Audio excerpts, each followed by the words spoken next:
So there's a lot of debate about the proper way to make sourdough bread. A lot of recipes and I don't know, let's call them sourdough purists, say that you've gotta bake it within or make your dough within so many hours of it rising. I'm gonna have that. So this is my sourdough starter. His name is Obred, father of Jesse. So yesterday I fed it, and we want to see that it rises about double. And mine didn't rise about double for various reasons in the night, but it rose about up to here. So most people will say you need to use it while it's in that state of very high activity. I will tell you that I've used it as long as there's bubbles. Let's see if you can see up close. It's a little blurry. As long as there's bubbles happening in it, it's active and it's a good loaf of sourdough. So a lot of people also say you have to take some out every day and discard it. A lot of people store the discard in their fridge. That's what I do. But I don't take it out every day. I don't discard a little bit every day. I have put it in a really big jar. I started in this small little jar here and quickly outgrew it to the bigger jar. So as long as there's enough space for your starter to double, it doesn't matter if you're using a big jar, a little jar, discarding or not discarding. I will tell you also that I put my sourdough starter in the fridge for a few days when I know I'm not going to be baking. And I've read a lot of other people who've done it for a few weeks at a time while they go on vacation so that it doesn't end up dying while they're gone. And it's worked great. So this is my little setup. I'll show you what I got going here. Don't mind my messy kitchen. I like to use my countertop dishwasher, and I put my recipe up here. I'll give you a cup. This is what I started with, and it's still like the basis of what I do, but I don't follow the proofing times or anything like that as it states. A lot of the purists will say you've got to proof it for 8 to 10 hours. You really don't. As long as your dough doubles in size during proofing, it's going to come out fine. As long as you cook it long enough at the right temperature too. That's pretty important, but we'll get to that later. Anyway, I'm gonna gather my equipment and I'll get back with you in a moment. For now, I've got bowl, measuring supplies, water, starter, salt, flour, and some parchment paper. There's some debate about using parchment paper because it's coated in silicone, and a lot of people say that's bad for you. I don't know. I use it anyway for now. So we're going to use lukewarm water, which is basically around 100 degrees. I don't always check it because I feel like I can tell pretty well if it's lukewarm or not. So here we go, 100 degrees. Basically between like, I think 95 and 105 or so is good. This is just an instant read thermometer. A meat thermometer that I wash thoroughly when I use it in meat. You can see it's 105, so it's the perfect temperature. And basically, I'm just gonna mix all this stuff into my bowl right here, and I'll show you that in a few minutes. So first, I'm doing a double batch today. So it's gonna be a cup of sourdough starter. I'm gonna come back and scrape out all the good bits down in there. And then the water. And then I'm just gonna mix it up with a giant fork. And then once I've mixed that up, I just stir in the flour. You usually do about half the flour, then I add the salt and then the rest of the flour, and I just mix and mix like crazy until I can't mix it anymore. And then I make sure I have clean hands with a little bit of flour on them, and I mix it with my hands. I'll show you that in a few minutes. I just figured out how to set this up so you can watch what I'm doing. So I wanted to make a note about the water that you use. I use filtered water because I have read a lot of people complaining that their tap water has killed their starter. So that makes sense because chlorine could kill the yeast in it. This is 3 cups so far. I'm doing a double batch, like I said. So I'm doubling up. It'll be 6 cups of flour. I added half my flour. Now I'm gonna add my salt, which is 1.5 teaspoons. So we're gonna do 3 teaspoons. 1, 2, 3. And then I'm gonna give it a really good stir, if you can see. Let's see what you're looking at. You can see, kinda. It's still pretty watery. I spilled some out, who cares? It doesn't matter. So give this a good stir, and then I'm gonna add 3 more cups of flour here. And this is just super duper cheap, all-purpose flour. I bought a ginormous bag of it for like $4 and some change from Walmart. And it makes great sourdough. People, I've also read use bread flour, and the consistency is a little different and the water ratio becomes a little different. You can experiment. I know people who've taken some of their starter and added rye to it and then created a second starter that's just for making rye bread. And I guess you treat it the same way. You just feed it with rye flour. And it's interesting, the feeding process. Feeding it is really simple. The internet makes it sound very complicated, but I'll show you how I feed mine here before I'm done. I am giving this a really good mix. I'm gonna kind of hold my bowl up so you can see down in here what's happening. There's quite a bit of flour at the bottom, so I'm gonna just kind of scrape it a bit and stir it a bit. Once it's absorbed all the flour, or mostly all of it, then we're gonna move on to the next part, which is super simple. Let's see if you can see. Oh yeah, I hang my guide of a recipe up on my blinds. I like being able to see the recipe in front of me and not have to look down all the time. And honestly, I probably could do this without the recipe at this point, but I forget so much stuff, I never know what I'm gonna forget still, so I like to have it as my guide. So this to me is pretty sticky still. So if I touch it, it's like really, really sticks to me.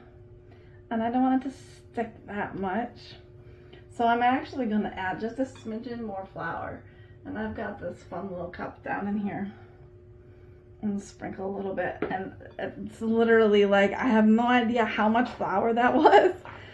But I'm just kind of eyeballing it, because after I've done this a few times, I know that the consistency needs to be a little bit less sticky than that was. And this is already getting to be where I want it to be. It is a sticky sort of a bread dough, and that's okay. So we don't want to knead this or over mix it, they say in the recipe, and this is how mine looks.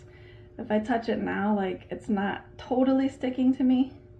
Well, it's a little stretchier than it was. That's kind of what I was going for, if that makes sense. So now I'm gonna just rinse my fingers real fast here. Hang tight with me for a moment. And I'm gonna just flip my recipe over real quick. So at this point, it tells you, I feel like I'm missing a point, and I'm not. You're just gonna kind of pull it from the sides. I hope you can see what I'm doing here. I'm just pulling it from the sides. There we go. And if I pull it straight up, it should kind of all come out of the bowl here. There's a little bit still down in there. And I'm gonna form it into a ball. It's still a little stickier than I would prefer it to be. I'm not gonna worry about it though, because I've done it this sticky, and I know that it's still gonna come out terrific. And you can see my hands, just how sticky it is. You can take the time to clean them off and use all of this in your bread if you're really, really, conscious of how much flour you're wasting or not wasting. I don't usually worry about it too much, to be honest with you, but I am gonna just kind of throw that back in there. After I rinse my hands, and I didn't take my ring off, so I'm gonna give my ring a little scrub here with a little scrub brush. So after I do that, I'm just gonna cover up my bread with a tea towel. And a lot of people will just say, leave it on your counter now. My recipe up here says, cover it and let it sit for 30 minutes. I like to use a tea towel because it's kind of thinner, and it's the one I just dried my hands on, because guess what? Yeast likes moisture. So we're gonna just leave it right here. And my house is nice and warm right now, but I'm actually gonna turn my oven on. So follow me over here. I am turning my oven on all the way down as low as it goes. I think mine is like 175. Oh, 170, start. Nothing in there but my dirty oven. So I'm preheating it, and I'm not even going to let it preheat completely. You can see there's about 2 minutes there. I'm going to let it go for about a minute, down to about 1.5 minutes, and turn it right off. And then I'm going to put my bowl right inside of there. And while I'm waiting, I'll show you this. With the discarded sourdough starter, there are thousands of recipes out there. Experimented so far with sourdough discard brownies, and they're the best brownies we've ever made. We've made discard cinnamon rolls, which were also so good, and they are not that hard to make. If you do a quick Google search for sourdough discard recipes, you'll find tons, and I'm sure you'll find some that you really enjoy making over time. But we're down to 1 minute, and I'm gonna shut it right off. And I'm gonna take this bowl and put it right inside my oven, and then I'm going to take my glass that I had been measuring water with, and I am using tap water at this point. My water here is super duper duper duper hot. It's almost boiling hot. I don't know if you can see the steam coming off of that or not, but there is steam coming off of it. So I used to work in a bakery, and whoops, I just spilled the water right in the oven, and guess what? It doesn't matter. It's going to create steam, and steam in the moist environment will help this to proof faster. So my oven is turned off, but I'm still gonna set a timer for 25 minutes, not 30 minutes. I'm not gonna wait. I'll do 25. I'm not gonna wait 30 minutes before I check on it again. But I was gonna say that bakery, we had these ginormous proofing, proofing cabinets, kind of. And it was just a big steam room that we could wheel these big trays of whatever we were baking into this big giant steam room. So when you're making baking yeast raised items, proofing happens fastest when it's warm and moist. With sourdough, you can proof it even longer if you put it in the refrigerator.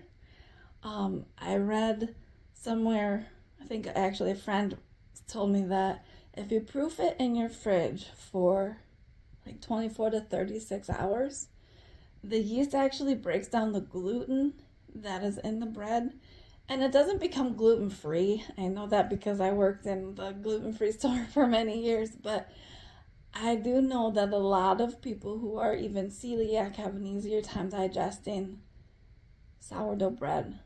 And so that makes a little bit of sense to me. Anyway, there's a few proofing stages, and this is just the first proof. When this is done, I'm going to come back on here and show you what we do next.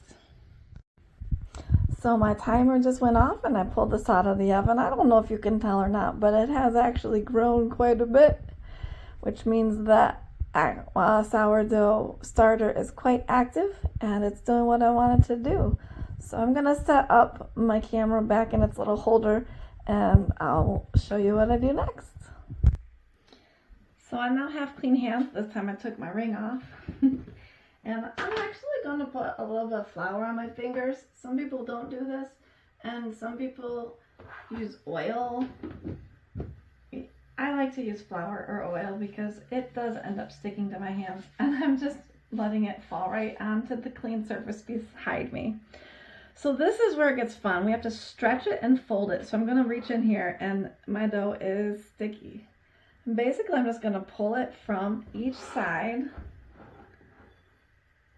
and fold it. And we want to stretch it without breaking. So as I stretch it, I don't want to pull it so far that the center of it breaks. I do want it to kind of pull away from the sides a little bit. So I'm going to kind of go around my whole bowl here and let my fingers get real dirty. So here we go. We're going to stretch it and fold it. Turn my bowl.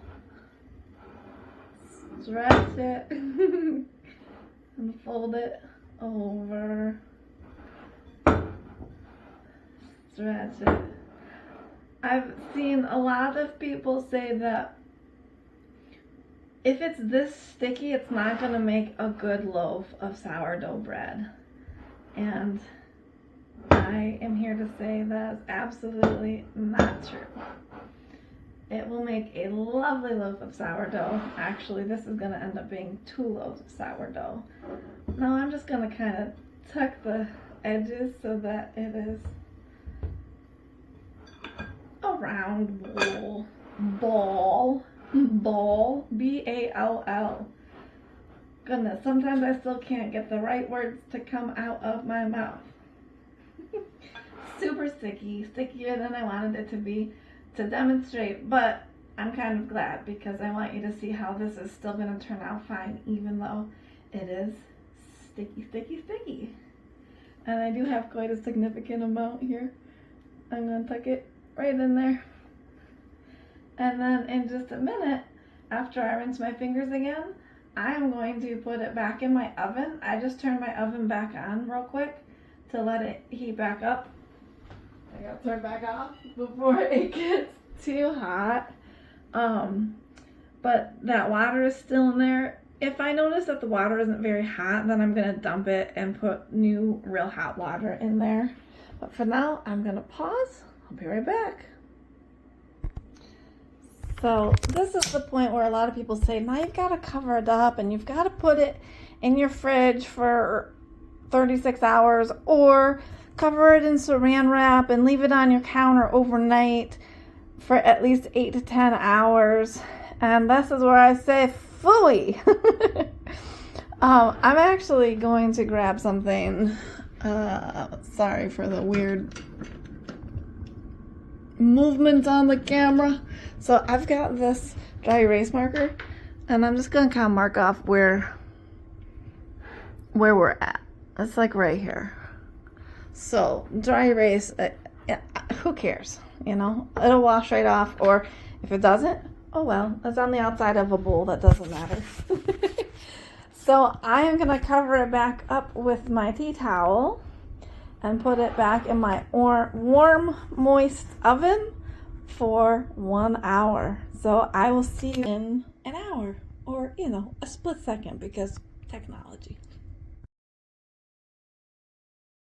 So it's been about an hour and I am just sprinkling flour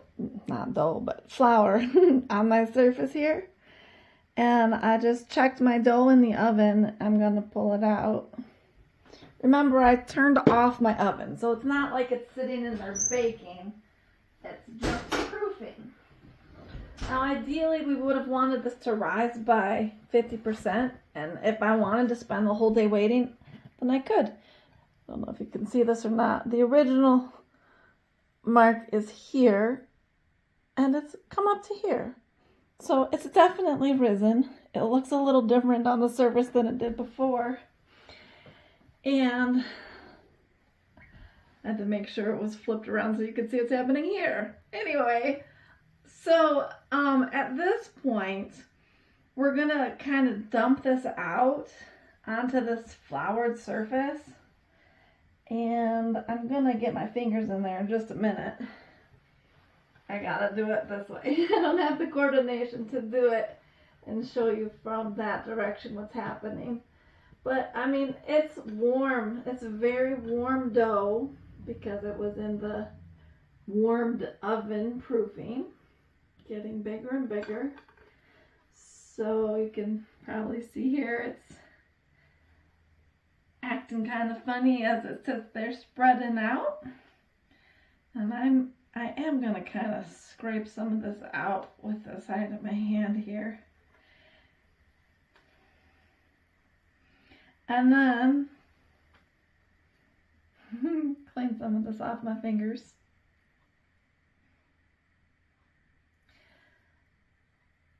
All right, let me set my bowl aside. I'm going to wash it in a minute. So this time we are going to kind of stretch it and fold it from each angle. But I am going to break it because I want this to become 2 balls of dough. Because remember I said at the beginning that I made a double batch. So if you just follow the recipe straight, your dough ball is going to be about this big when you make it. But since I did a double batch, I got, whoops, it's sticky. I touched the middle of it. Since I made a double batch, I've got these 2 dough balls. I'm going to rescue some of this off my fingers. It's just too much to waste. But you certainly don't have to. Play around with it. I would encourage you to follow the recipe that I'm going to give you for the first couple of times. And then from there, just start to play with it. A lot of people add in things like cheese and peppers. I've seen people do fruit like berries and all kinds of stuff. I've seen people add in cocoa just to turn it into a chocolate bread. The options are endless. But for now, I would say the first few times you do it, just follow the recipe that I'm going to give you. And then follow this way if you'd like. Have fun with it. I love to bake. I love playing with sourdough. I feel like it's actually improving my digestion, which is kind of interesting. Fermented foods can help with digestion, so it makes good sense. Anyway, I'm going to pause this again, and I'll get back with you shortly. Oh, this needs to sit here and rest for about 15 minutes, so I'm going to set a timer for 15 minutes, and I'll see you in a moment. Hi again. So it's been about 15 minutes, and this is what my dough balls look like. And this is where I'm going to kind of cheat again. So let's see, the recipe says at this point, I'm going to put it in a proofing basket. I don't have a proofing basket. I might get one someday, but I'm not going to do that. Oh, I don't want that yet, actually. There is a little trick with, some people use rice. I happen to have a whole lot of cornmeal. That's like what I read first to do, is sprinkle a little bit of cornmeal in the bottom of your baking dish that you're going to end up baking your bread in, because it kind of puts a layer in between the hot surface and the dough so it doesn't end up burning.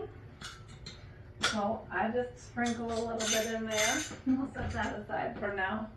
And then I take a piece of parchment paper Sometimes I remember the words I want to say. And I put it in the bowl. And I'm gonna get my little thing of flour here and just put a little bit on my hands. And I'm going to pick this up. I don't know how well you can see. You can see the surface. It's drying out a little bit on the surface, and that's great. That is not a problem. Sticky dough is still sticky. I'm just gonna form this into a ball one more time. I'm not gonna stretch it anymore. Just formed it into another ball. And I'm putting it down inside of a dish that you can't see probably. No, you can't see that one. But this one, I'll be able to see a little better. I'll bring this right over here. Let's see what your view is. Make sure you can see both things that I'm doing here. So we're gonna peel this off of my surface.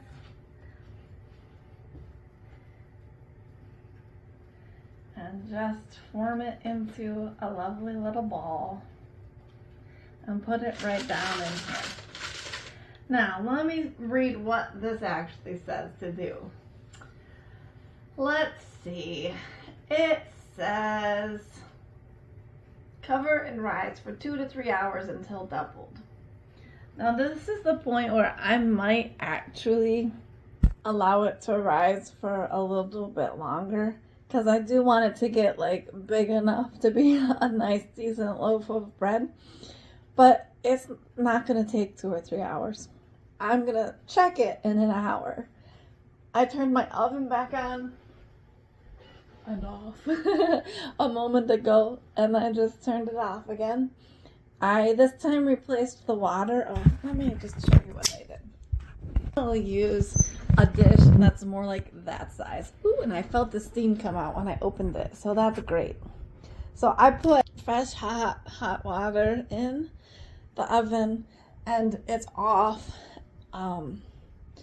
Some people will say you've got to put it in your oven with your oven light on overnight to make sure there's enough warmth in there. But as you can see, my dough looks, well, maybe you don't know what it's supposed to look like. It looks the way it's supposed to look, and I didn't do any of that. So I am going to cover it up with my tea towels. I have the one here that I've been using all day so far. And my camera failed. Anyway, I like this tea towel. It says homemade with love. In other words, I licked the spoon and kept using it. For the record, I don't do that. I think it's gross. So I haven't licked my fingers and touched the bread that I'm gonna give you. But I do love this tea towel. It's not like a thick sort of, it's just thin. Versus this other style, don't mind my mess of kitchen, this other style that's really thick. I want it to be breathable so that moisture can get through and penetrate it and help it to grow a little bit. If you decide to leave it on your counter overnight, use saran wrap though, because otherwise it's really going to stick to it. Sometimes I'll take a bit of flour and in fact, this is what I'm going to do right now. All this flour right here, I'm going to use the middle of my towel and just kind of wipe it on here. So when this starts to rise, if it happens to rise too much and gets to the top of the bowl and touches my towel, it washes out really easily. Anyway, I am going to cover these and then I'm going to put them in my oven and I'll check them in an hour. It might take 2 hours. We'll see how they look in an hour. So while we wait for that, I thought I'd add a few little thoughts here. You may have noticed that blue bowl I was using was suddenly clean. I did take time to wash it before I just put that dough in there. But I wanted to tell you that those 2 glass dishes, I think I showed you both of them. If not, I'm sorry. Either way, I bake my sourdough in those glass dishes. I've tried the giant stock pot, and it did okay. I didn't really, the bread didn't rise the same way during baking because it rises a little bit more during baking. and I didn't like it as much. Most people, purists, the sourdough purists would say that you need to use a Dutch oven to bake it in. I don't have one yet. I've never really needed one. I've gotten by using other things when things call for a Dutch oven. So this is the first time in my life where I really kind of want one.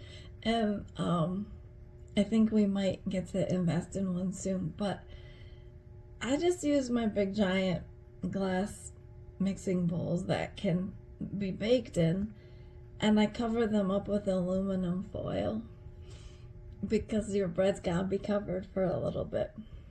The first few times I made bread, it came out wonderful, but the crust was really hard, which makes it hard to cut through. And I have learned that this style of proofing that I do, where I put it in the oven with the oven off and hot water in it, aids in a softer crust. I've also found that I can leave that bowl of water in there when I actually go to bake it. That aids in a softer crust. Also, my recipe that I'm going to give you actually says that you're going to bake it for 20 minutes with the lid on and then 30 minutes with the lid off of it at 450 degrees. I believe it says 450, yeah. Anyway, I don't do that. I keep mine covered for about 35 minutes, and then I do the final bit of time, 15, 20, 25 minutes, until the crust looks like a nice golden brown. I do that with no foil covering over top of it. So I do the opposite. Where the recipe says cover it for 20, I'm going to keep it covered for 30 or 35 minutes. And also, I think I'd like to take the opportunity to show you how I feed my starter, but I'm going to wait till the bread comes out. And I'm sure I'll have some more tidbits of information to add when I come back for the next step in about an hour, maybe two. I'll let you know. I'll touch in shortly.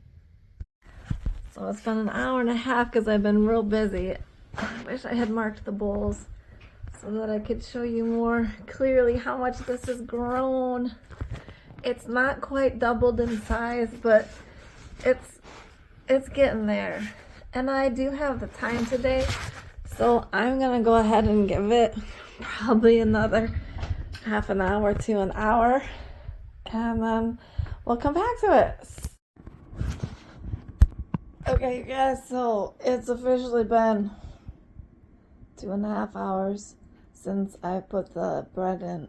I've just been interrupted with so many other things today. Chance to come back to it, but that's okay because sourdough is going to be more amazing since it had so much time to proof. It's nice and big.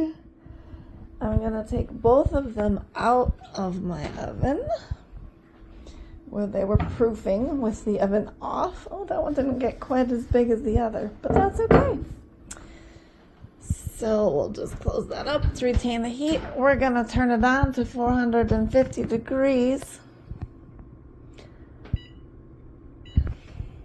Showing you my big mess over there instead of what I'm doing. 450. That's gonna preheat, and then I'm gonna show you what I'm doing here. So I have a super sharp knife. On Amazon, there are these razor blades that you can get for doing sourdough bread. You don't have to slice the sourdough bread, but it's kind of fun to make marks in it. And so I'm gonna go ahead and do a little bit. And this is just the sharpest knife that I have, so I'm using this one. And if I had let this proof like I'm supposed to, it would be cutting much differently. Also, if I had a razor blade, it would be cutting much differently. And if you were to go onto Amazon, you could find all kinds of sourdough kits where you get these fun little silicone things that go underneath so you can pull it out really easily. They have razor blades that you can cut your dough with. This one's going to be funny on top. And that's just because it's sticky. It's still going to come out really good though. I don't even care. So, anyway, this has been, let's see, I started this bread at what? It must have been like 2:30 or 3 o'clock by the time I finally started it. So it's now 8:30 at night. So that's like 6 hours. And it's been like all in between everything that I'm doing. And I'm just going to look at the camera. I don't know if you can see my whole face or not. But it's been in between everything else that I had going on today. While it was proofing for the first time, I went and made a solar proposal. Then I went and wrote up some stuff for somebody that I needed to write up. And then I printed some stuff out. Then I did another solar proposal. Like, I did dishes. I ran the dishwasher.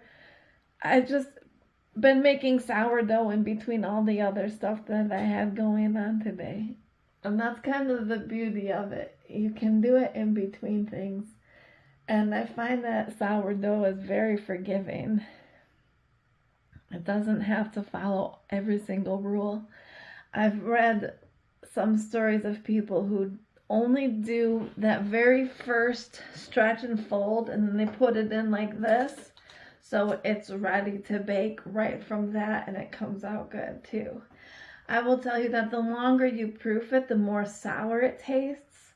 But my starter is really active, and so it naturally brings a lot of that really good sour taste into it anyway. So I feel like I'm getting the taste I want. If I wanted it less sour, then I would need to use cooler water and probably not even use the proofing style in the oven that I'm doing. I'm sure that adds to the growth of the delicious fermented yeastiness that we get from the sourdough ferment. In any case, this is what it looks like for now. I'm gonna put it in the oven, covered up in foil in just a minute. So if you get to doing any research on sourdough, you will find people who have like stencils that they'll put over top of it and sprinkle flour on top so that there's really fancy designs once it rises in the baking process. There's a lot of things you can do with sourdough bread. We've also made sourdough focaccia bread, which has been so fantastic, you guys. That's a recipe worth looking up and trying out. We've put olives in it, in the focaccia, and different seasonings and spices and stuff. That's super good. There's a lot you can do with sourdough as a basis. So I would encourage you to take good care of your sourdough starter, and if you ever run out, feel free to ask me for more. If it dies off and you need more, feel free to ask. I'm gonna do my best to keep mine going. And I actually dehydrated some accidentally at one point, so I am gonna try and see if I can activate that, because I hear that you can activate dried starter. So I am hopefully going to be a resource if you guys ever need more, or tips or advice on it. Feel free to reach out to me. Alright, I'm going to pause again while I put this in the oven at 450 for 30 minutes before I come back and check it, and actually 35 minutes, then I'll take the covers off. So this is your guys' copy that I'm going to give to you. It's much nicer than mine. It doesn't look too bad, I guess, in the camera, but it's pretty rough looking because I've used it, I've touched it with sticky fingers a lot. But anyway, I wanted to let you know that I skipped a lot of steps intentionally. So where it's set to cover and let rise for 2 to 3 hours or until doubled, then preheat your oven. Put the Dutch oven in there for 30 minutes before baking your bread. You can totally do all that. Like I said earlier, follow every one of the directions the first time you make it and then play around with it. I totally skipped all that. I go straight from, I think here we are, step 8. And then I put it right into whatever I'm baking it in with the parchment paper and all of that, and I let it rise for 2 or 3 hours, and then I just bake it. So you'll get to see how it turns out, because we're going to bring a loaf of it with us to your shower. So hopefully it turns out really good. And yeah, this process on here would take a day and a half, and the way that I do it, it took me way less than a day. So there's a lot of recipes out there that you can check out too. So I'm gonna say goodbye for now. I will show you while this is baking how I feed my starter, and I'll be back in just a minute. Okay, so first of all, my starter was here this morning, but I used a lot, so we're gonna move this down to here so I know. Okay, you can see that it's been in this jar for a while because there's a lot building up along the edges. And I usually wash it out and switch it into a different jar like every few days, because I don't want that part to start to grow any kind of mold or anything. I haven't had that happen yet, but I've read it where people do. And also it starts to dry out, and I don't want all those crumbs down in there. It's not going to hurt it, but I would rather be safe than sorry. But here's what I do. I have this handy dandy electric kitchen scale, and I'm going to put it on there and set it so that it's set to 0. Typically, sourdough purists will say you need to feed the same weight that is in here right now with that much flour. So if this weighed out to be like 100 grams of sourdough starter, I would need to use 100 grams of flour and 100 grams of water. It's a lot. And my jar would be like totally full and not have space to grow, which is where discarding some of it makes good sense. But I'm finding that I really don't have to follow those rules strictly to have success. So this is what I'm going to do. So we're at 0. I typically feed her or him, since he's O-bred, between 80 and 100 grams. So you were at 82. I'll just dump the rest in. So we're at 94. I got some on the tray here, so I don't want that. Okay, let's see what it says. 93 grams. So I'm going to reset it, and I've got lukewarm water here, which I said before, between 80 and, between like, I think 95 and 105 degrees is considered lukewarm. Let's just for fun see what this says. This is 95 degrees, exactly. So lukewarm. So I'm going to go ahead and pour that in there. I've heard a lot of sourdough purists say, don't use metal when you're stirring it, it's going to kill it. Or change the chemical makeup of it. Whatever, I have no idea. I use what I have available. If it's a spoon, it's a spoon. But I am finding that I really like to have a spatula because I like to scrape down the sides and stuff. And this is really, really liquidy. Let's see if you can see how liquidy it is. It's too liquidy to like do much with right now. And I'm actually going to go ahead and add, let's reset to 0. I'm going to go ahead and add at least 50 grams. So this, because it's so liquidy, because I didn't feed it yesterday or the day before yesterday, so that's why it didn't grow as well as it normally does. There we go, 53 extra grams. So I decided I'll just feed a little extra tonight. So there we go. Beautiful, beautiful.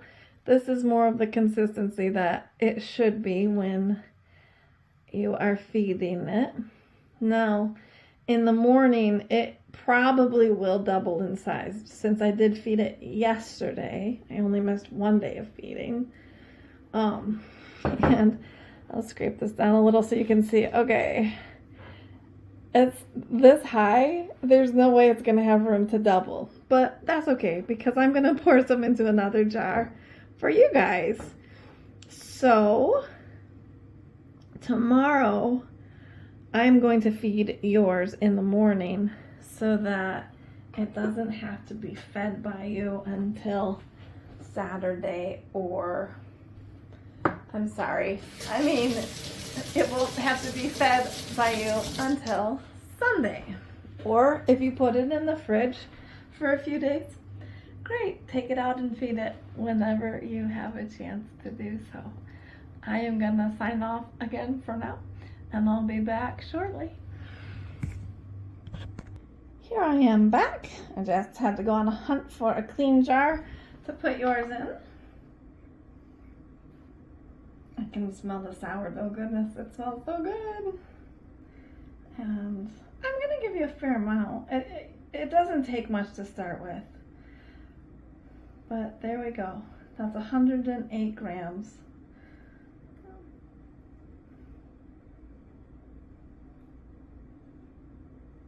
I'm trying to make it an even number. I'm so funny like that. Like when I put gas in my car, I want it to be like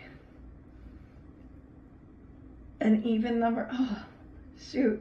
131. 34. Drip, drip. I always like my gas to be like on the 0 or the 5.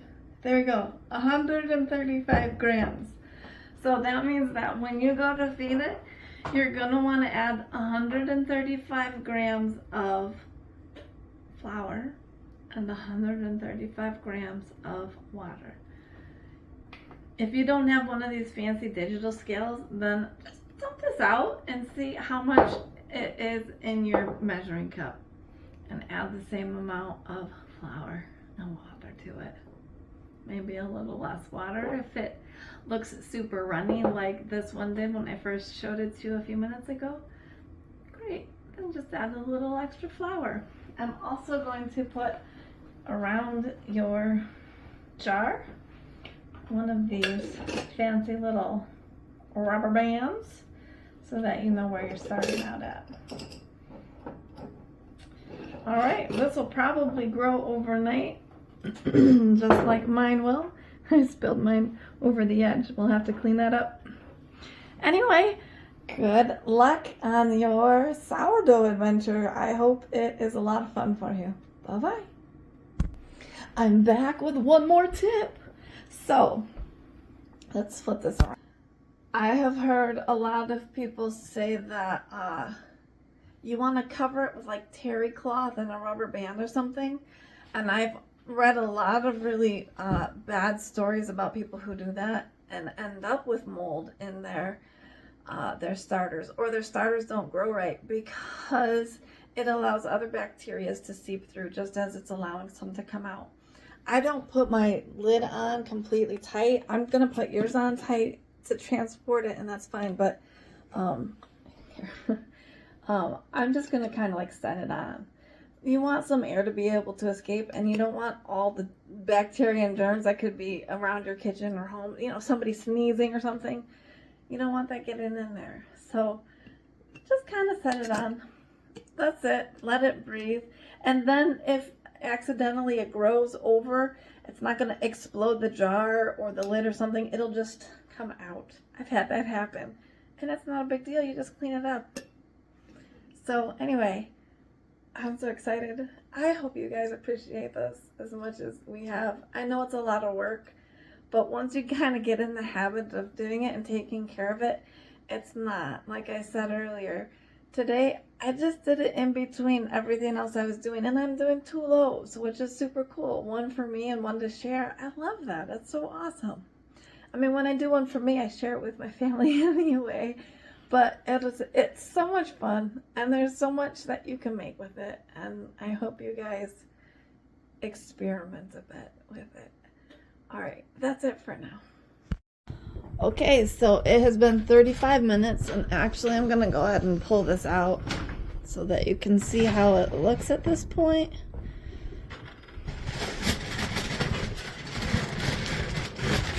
So remember how I sliced the top? You can barely tell.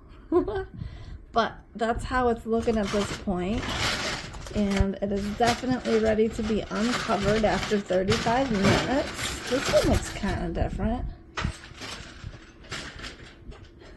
You can still see the slices that I made in that one and the flour on top a little bit. So I'm gonna put this back, and I feel like my oven's running a little low, so I'm kicking this actually up to 455 and setting a new timer for 20 minutes, and we'll check it and see how it looks in 20 minutes. So my timer just went off, and you can see these are nice and toasty on top, probably even a little bit too toasty. I probably shouldn't have turned up the heat. I'm gonna set them here on this because that is heat safe, and then in just a moment I'll be right back. So now I'm going to take these out and put them on my cooling rack.